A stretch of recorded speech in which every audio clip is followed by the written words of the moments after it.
morning, dragons. I'm Mr. Slarno, and this is Flame, and Alphonse is here too. What's going on, Alphonse? It is so great to see you. And we want to welcome you to the News of Camelot. Today's Thursday, September 23rd, 2021, and it's a Friend of Flame Day. But it could also be a Friend of Alphonse Day. But before we get going with that, dragons, let's take a moment to pause, put our hand on our hearts, and say the Pledge of Allegiance. I pledge allegiance to the flag of the United States of America and to the republic for which it stands, one nation, under God, indivisible, with liberty and justice for all. You may now pause for the moment of silence.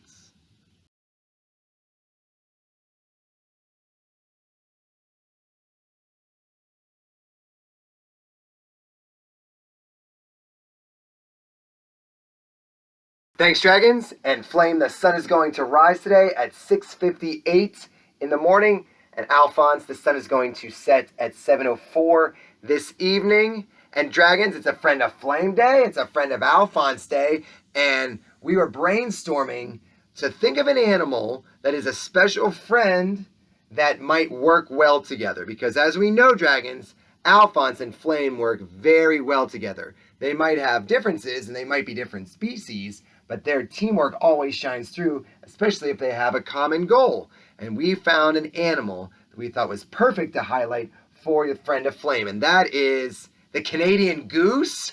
The Canadian goose, that's not even a green animal, but it is an animal that relies heavily on each other and its flock, and they are very loyal to their family members. And we might see some Canadian geese actually here in Northern Virginia, even though we are not in Canada. But dragons, we want to see if you know some things about Canadian geese. So here we go, dragons. Ready? Canadian geese. Are they herbivores, which means they eat only plants? Are they carnivores, which means they eat only meat? Or are they omnivores, which means they eat both plants and meat? Ooh, good one, Alphonse. Very nice. They are omnivores. They do eat mostly grass and things like berries and different plants, but every now and then they will eat some meat, some small animals. And if you're a small animal around a Canadian geese that's hungry, just be very careful. So Canadian geese, dragons, are they predators, which means they are on the hunt? Are they prey, which means they are being hunted? Or are they both predator and prey, which means they can be hunted and they are the hunters? Yeah, most of the time they are actually prey, but in this category they are both predator and prey, and they have enemies that, especially when they're in the water, if there is a predator that's near the water, they will go after a Canadian goose. Now, Canadian geese, dragons, are we least concerned about their population, which means their numbers are growing? Are they threatened, which means their numbers are going down? Or are they endangered, which means if we're not careful, we might lose Canadian geese in the near future? No, we're fortunate in that regard. We are least concerned about Canadian geese. In fact, dragons, there were about 500,000 Canadian geese here in North America some 20 years ago. Now, there are over 5 million Canadian geese. So their numbers are on the rise, and they are in no danger of extinction, which is great.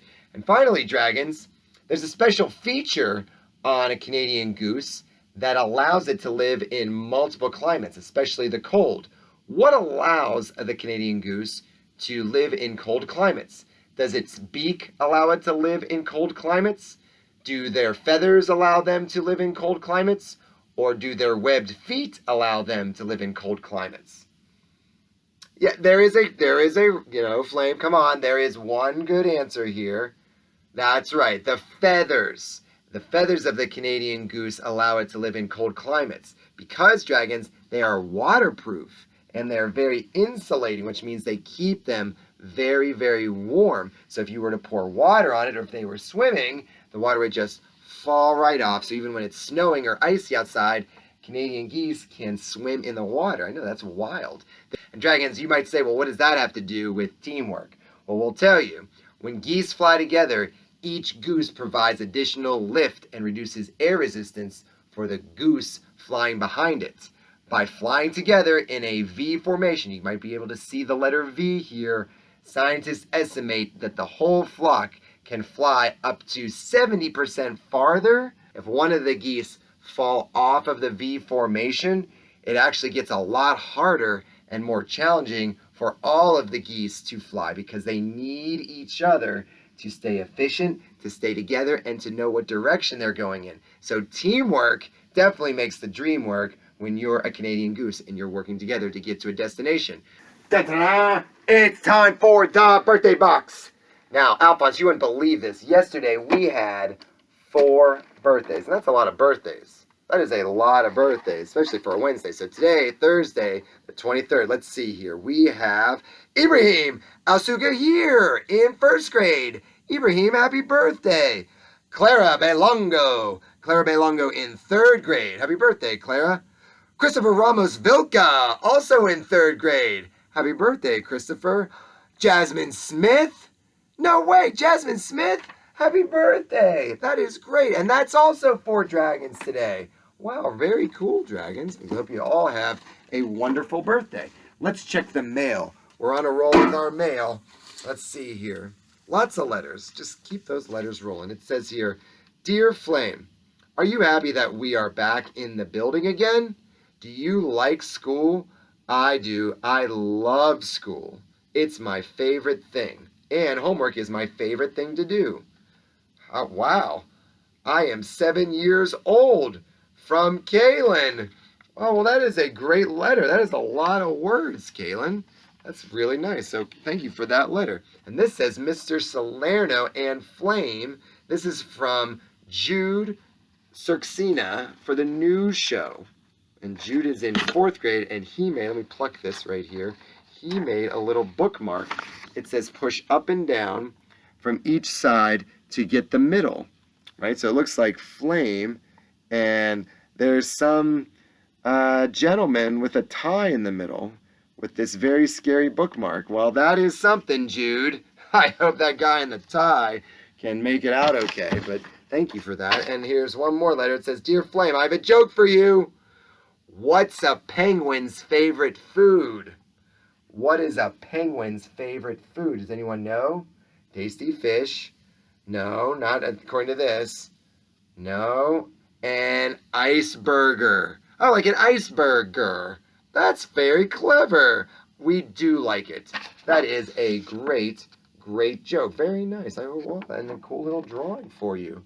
Very nice. We appreciate that, dragons. And finally, dragons, we want to leave you with this. We thought this was really neat with regards to teamwork. So we talked about Canadian geese, right? One of the other neat things about Canadian geese is that if a Canadian goose gets injured, did you know, Alphonse, that 2 of the geese actually fly out of the V from the back to help the goose that is injured? Not necessarily by giving it medicine or anything like that, but by protecting it so that predators wouldn't go after it. They would honk, or they would make sure that nothing got near it until the goose got better. That is true teamwork, and that is also seeing the goodness and being the goodness. That's why we love these Canadian geese, and why it's very easy to understand why they are your friends, Flame. Never let any of your friends down, dragons. If they're in need, you can support them just like the Canadian geese. So, on behalf of Flame and on behalf of Alphonse, I'm Mr. Salerno. Have an awesome Thursday today, dragons, and can't wait to see you tomorrow. Thanks, everyone.